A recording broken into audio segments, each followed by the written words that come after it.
Hey everyone, welcome back. You ever notice how you can know a language, like all the grammar and stuff, but still sound kind of stiff? Oh yeah, totally. Like you're reading from a textbook instead of having a real conversation. Exactly. So today we're diving into this guide. I can speak English, but sounds unnatural. How to fix it. It's got some really interesting tips. Sounds intriguing. Right, like it gets into this idea that sometimes you got to loosen up on the grammar a bit to sound more natural, which is kind of counterintuitive, right? It is, but the guide makes a good point. It says when we overthink every little rule, it makes the conversation all choppy, you know? Yeah, totally. Like imagine writing a super formal email versus just chatting with a friend. The email might be technically perfect, but the conversation is more natural, more lively. Exactly. And this guide says that's where filler words come in. Wait, really? I thought those were like the enemy of good speaking, like all the ums and likes. I know, right? But they're not all bad. The guide says they can actually make you sound more natural if you use them right. Okay, now I'm really curious. How does that work? Well, think of it this way. Those little words give you a chance to think, to rephrase, or to show you're hesitant about something. It's like adding punctuation to your speech. So it's like they're not the main course, they're the seasoning. Exactly. Too much and it's overwhelming, but a sprinkle here and there adds flavor. Okay, that's a good way to think about it. Speaking of adding flavor, the guide also gets into idioms and phrasal verbs, which I always find tricky. Oh yeah, those can be tough. And the guide actually explains why they're so hard for English learners. Because it's more than just memorizing a list of words, right? Yeah, exactly. You got to understand the context, the culture behind them. Like you could learn the definition of kick the bucket, but... But you wouldn't want to use it in the wrong situation. Right. That's where things can get awkward. For sure. So it's more about understanding how native speakers use them in everyday life. Yeah. Like the guide gives the example of hit the nail on the head. Which has nothing to do with actual hammers. Exactly. It just means you got something perfectly right.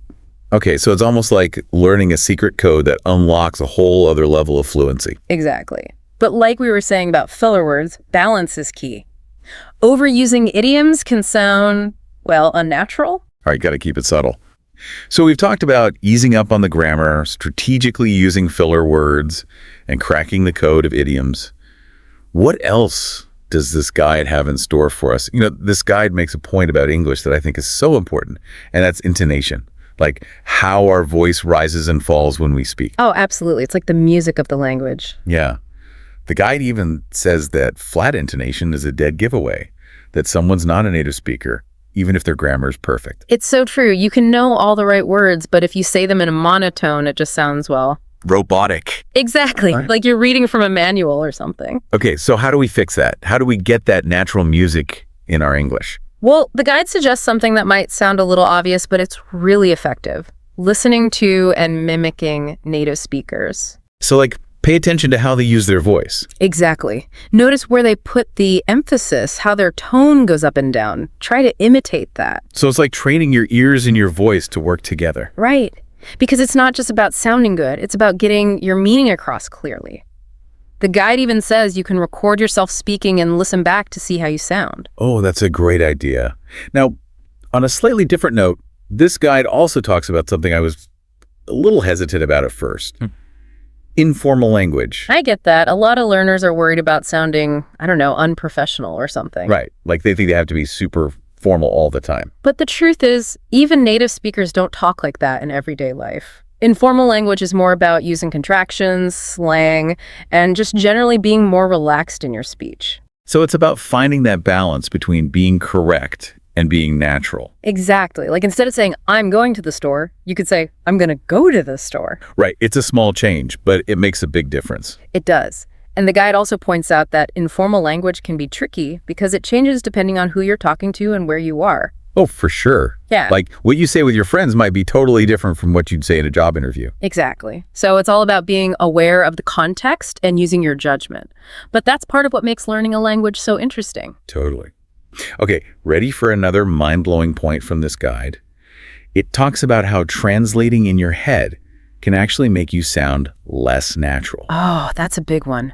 So many learners get stuck in that translation loop. It's so true. Like I remember when I was learning another language, I would constantly be translating in my head, and it made it impossible to actually follow the conversation. It's exhausting. And it slows you down. That's why the guide recommends trying to think in English as much as possible. Wait, like actually think in English? How do you even do that? Well, it takes practice, but you can start by doing things like narrating your day in your head in English or having little conversations with yourself in English.